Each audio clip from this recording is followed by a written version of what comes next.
La raison de ma visite au Rwanda, c'est la participation à un projet avec l'ONG RCN Justice et Démocratie, qui nous a permis de venir pendant une semaine chercher un maximum d'informations sur le génocide des Tutsis au Rwanda. J'avais, d'un point de vue personnel, besoin de toute une série d'informations supplémentaires pour pouvoir aborder cette question-là avec mes élèves.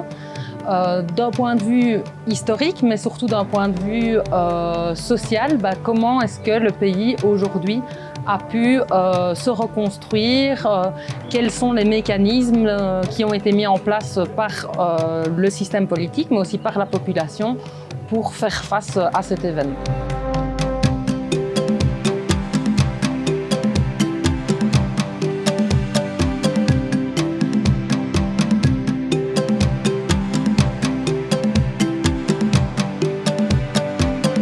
Collègues, nous avons le plaisir de recevoir la délégation des enseignants venus de Belgique dans le cadre des échanges que RCN et ses partenaires organisent relativement à la transmission de la mémoire liée au génocide des Tutsis au Rwanda. Noémie, notre collègue qui est venue du siège, est la personne qui s'occupe particulièrement de ces actions-là, puisque sur place déjà en Belgique, avec une équipe où on a également des collègues pour la partie néerlandophone, s'occupe déjà d'un certain nombre d'activités dans les écoles pour promouvoir justement l'éducation à la mémoire, la sensibilisation des plus jeunes. Ici au Rwanda, nous le faisons aussi, mais on peut tout à fait imaginer que dans, je ne sais pas moi, si c'est dans 70, 80, 100 ans, il n'y aura plus aucun de nous. Donc voilà, ce sont ces générations-là qui auront. Et donc de s'interroger sur leur propre responsabilité. Le mot d'ordre au Rwanda étant plus jamais ça, c'est de voir comment de génération en génération, le plus jamais ça peut être assuré. C'est pour cela qu'au niveau de RCN, nous avons pensé que c'était vraiment utile d'organiser ce type d'activité et la réalité nous le prouve tous les jours.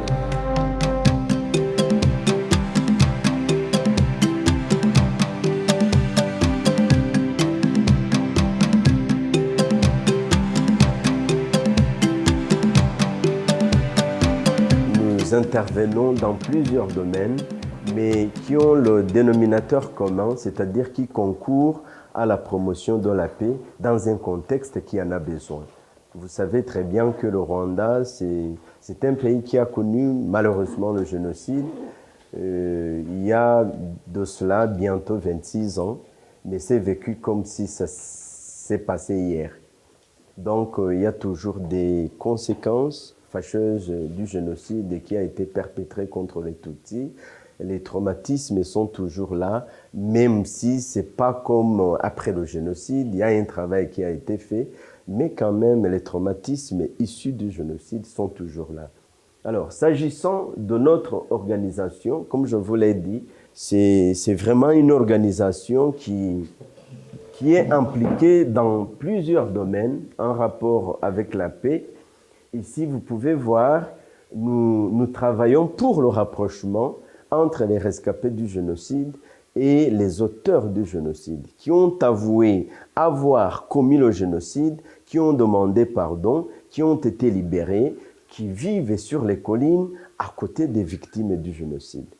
Donc, même aujourd'hui, quand ils sont ensemble, il y a ces images du passé qui restent vives et nous devons travailler pour que les gens puissent quand même développer une certaine résilience qui fait que, malgré tout ce qui s'est passé, les gens continuent à vivre ensemble. Nous pensons aider la nouvelle génération à gérer, comme je l'ai dit, les conséquences d'un génocide qu'ils n'ont pas vécu directement, mais dont ils vivent les conséquences.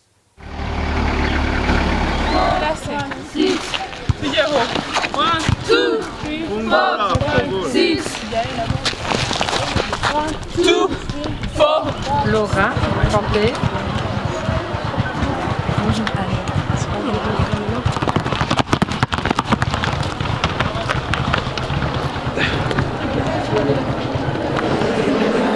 We have some teachers from different fields, and my NGO in Belgium is working with teachers, but also with students, and we speak about the mechanism relates to the genocide.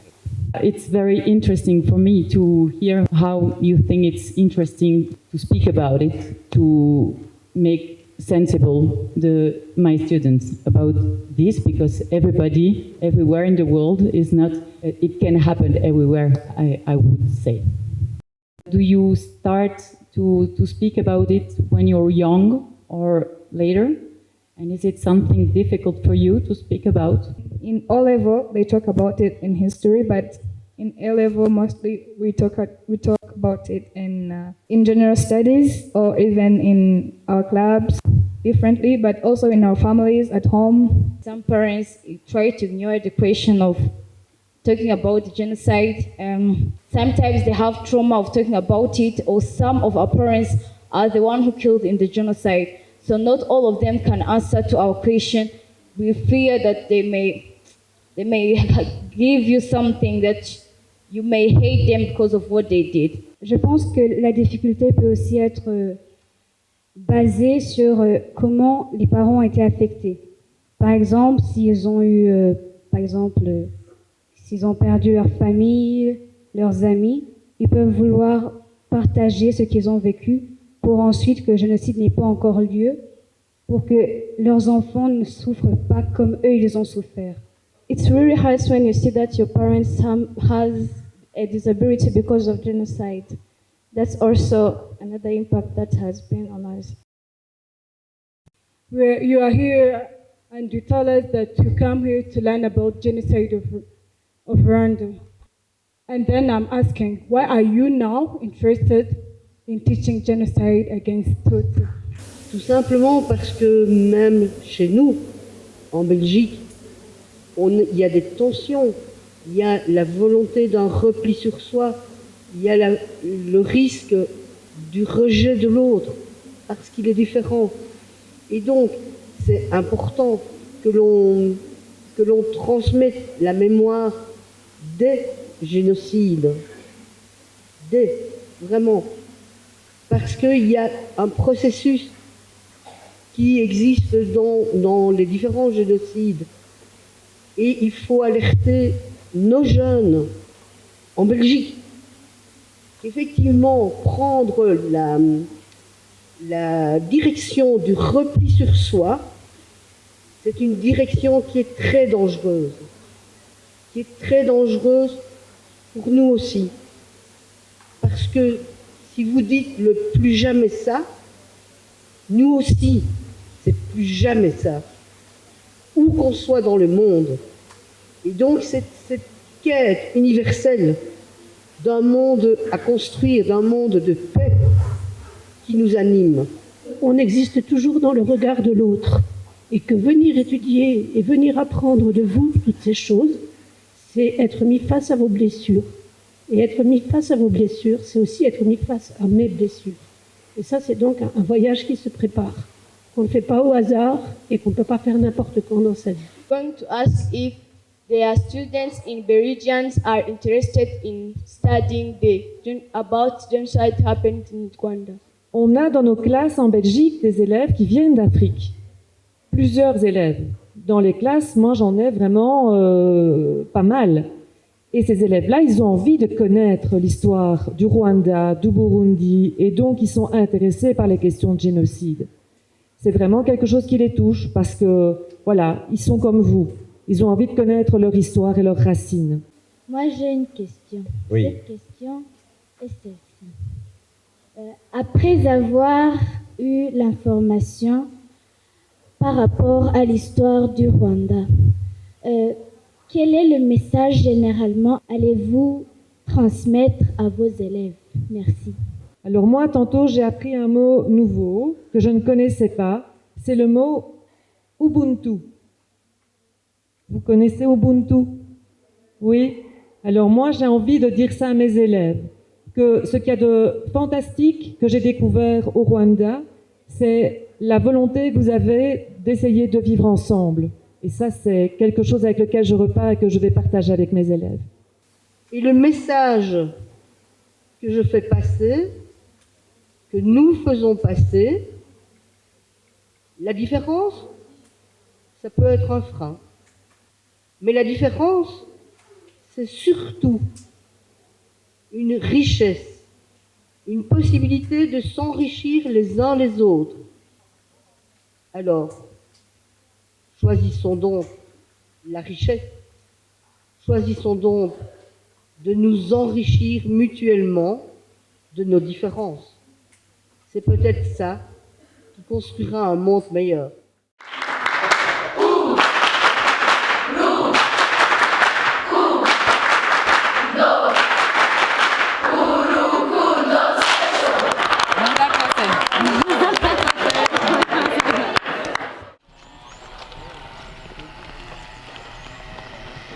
Il vous a dit qu'entre 40 et 50 000 Tutsis ont été tués ici à Morambi. Après avoir les tués, on a creusé les fosses, on a amené les bulldozers, puis on a creusé les fosses.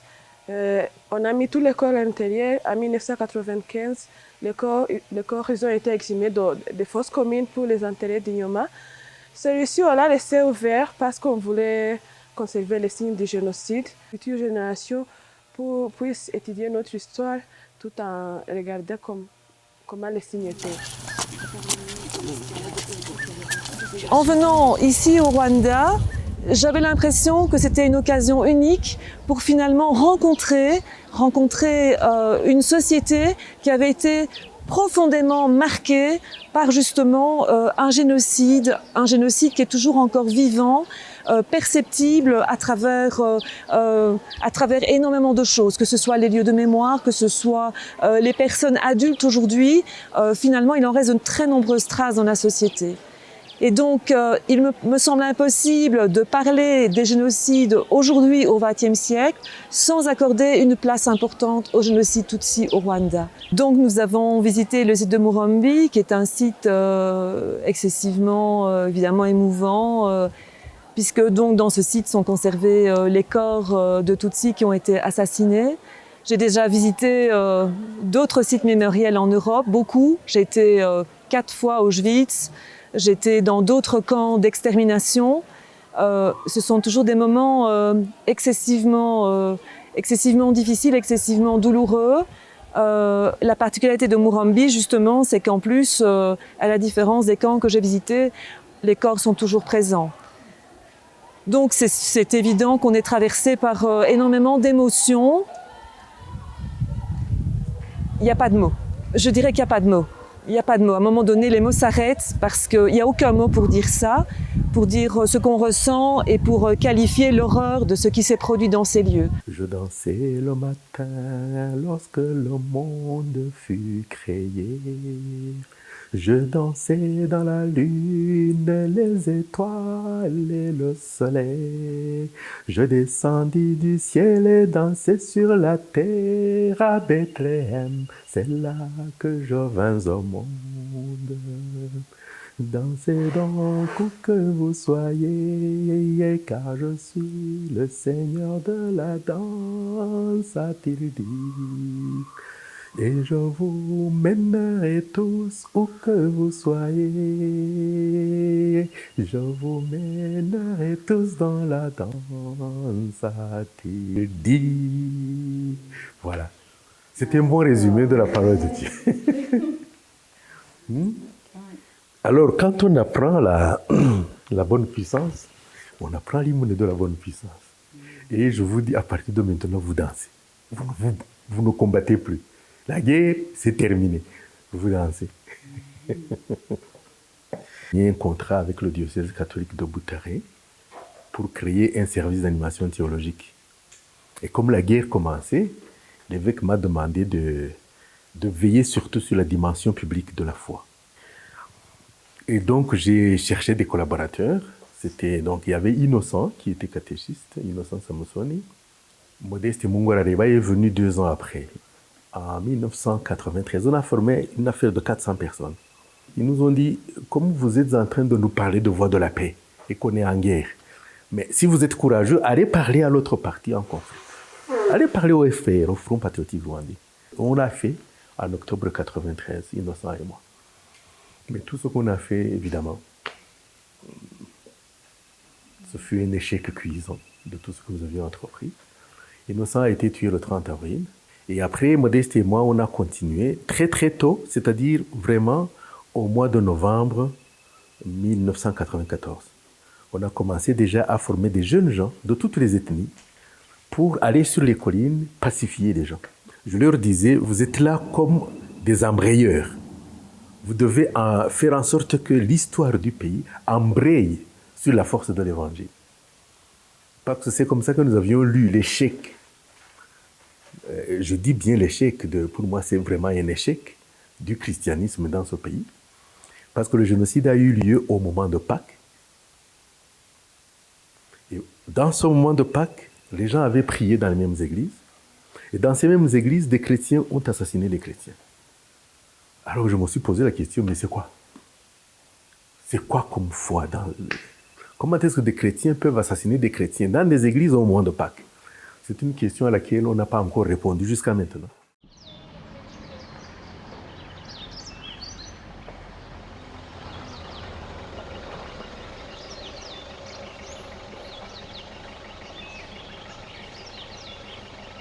Soyez le bienvenu au site mémorial de Nyamata, l'un des sites mémoriaux que nous avons ici au Rwanda. Ici, c'était l'église catholique avant le génocide. C'était une paroisse. Mais malheureusement, il y a beaucoup de Tutsis qui ont été massacrés, pas seulement à l'intérieur, même à l'extérieur.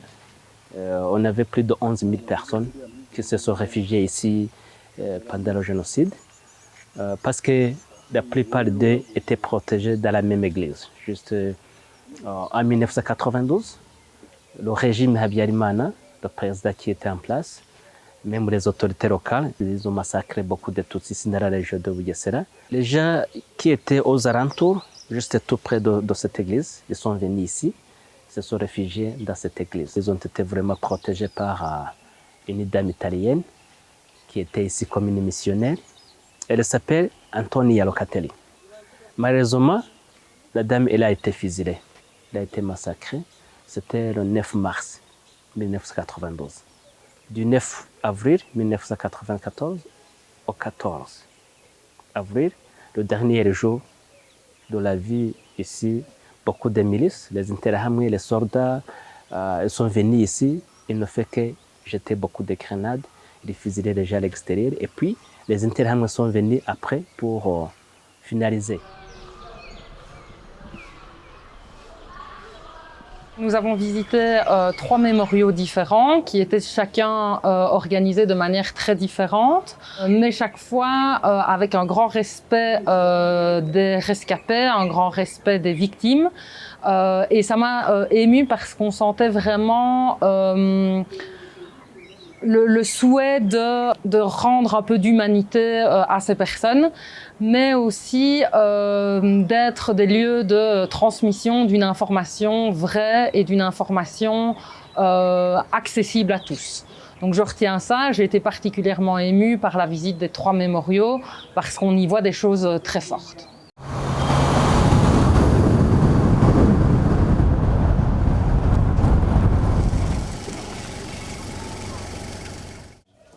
Dans le programme maintenant que nous utilisons au Rwanda, comme il a été encore révisé en compétences basées sur la competence-based curriculum, au curriculum basé sur la compétence, oui.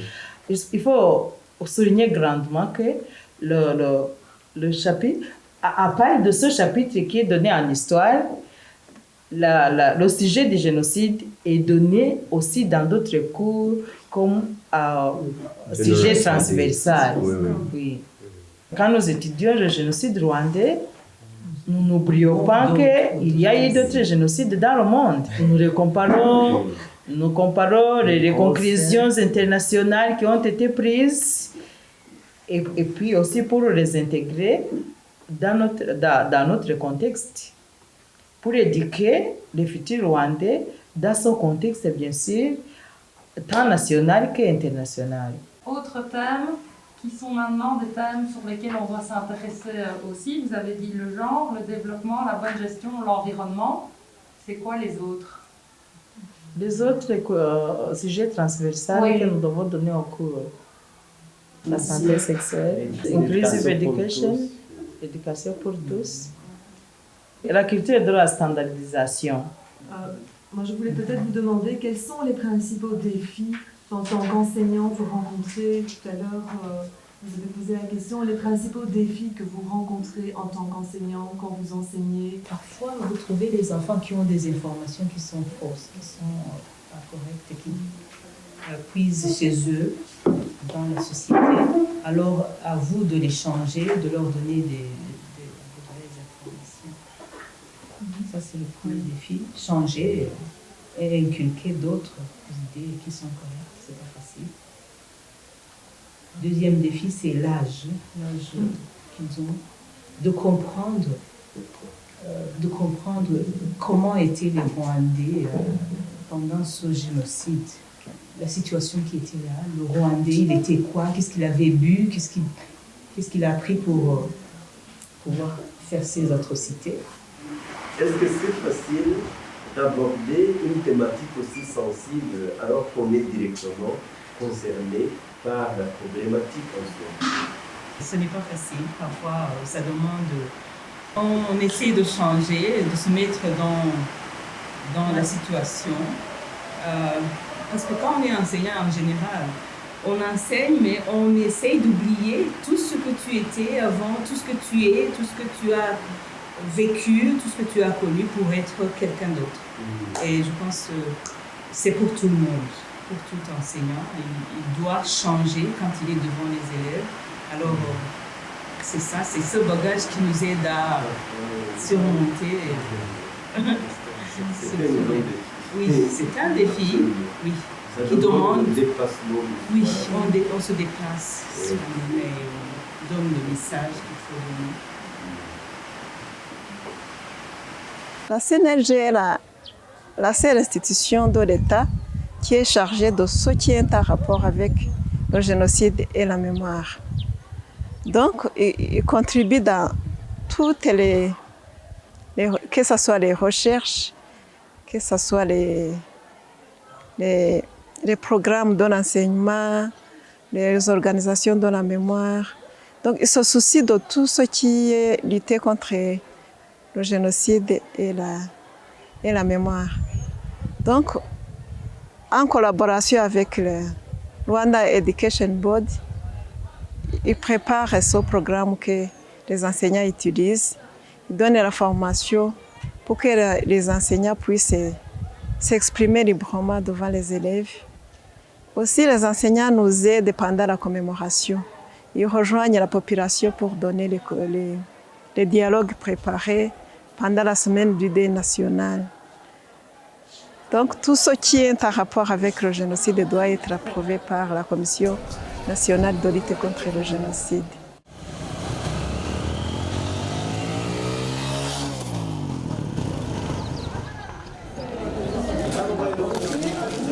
What does that mean for you to be part of the club? Somehow, our parents, they were there from a long time ago. So they experienced that ideology and that, the bad things that have occurred in the country. So the ideology seems like it can't totally get out of their minds. So firstly, they teach the children, because a long time ago, the genocide started because the children were not taught the education of peace, of love among the people, the patriotism spirit, humanity. So what we are here for is to be taught.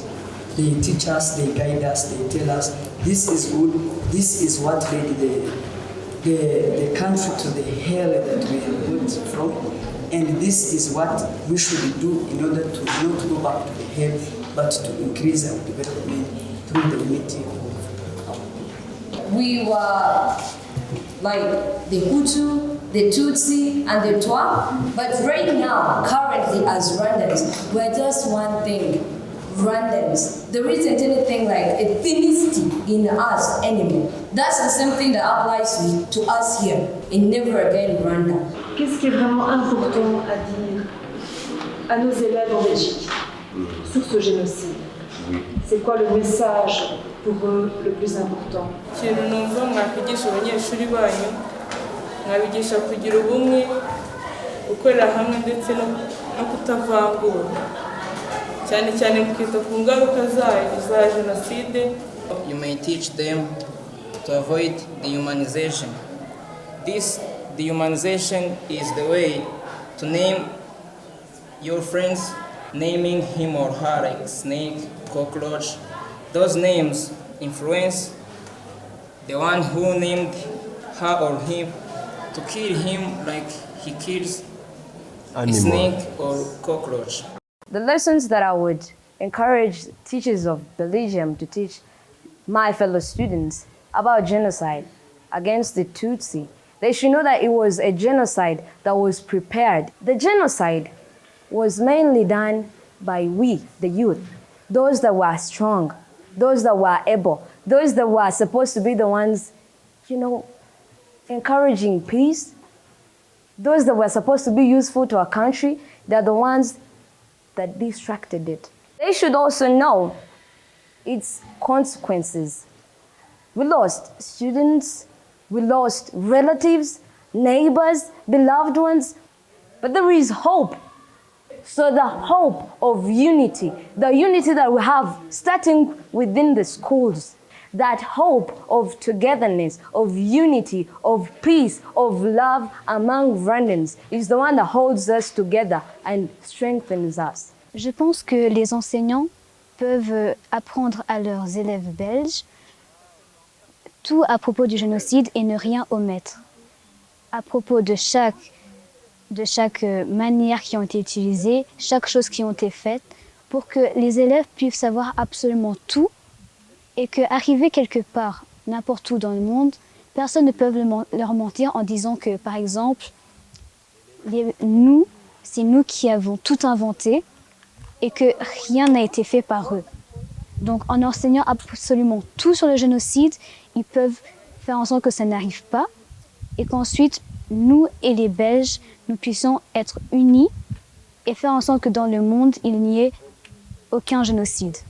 Le message que je leur donne, c'est de leur demander d'accueillir ces informations d'une façon humble, qu'ils se mettent sous la peau du vrai Rwandais qui a vécu ce génocide, qu'ils prennent ça au sérieux, qu'ils essayent de nous comprendre la souffrance que nous avons vécue ici au Rwanda et les conséquences aussi qui nous ont été infligées à cause de ce génocide.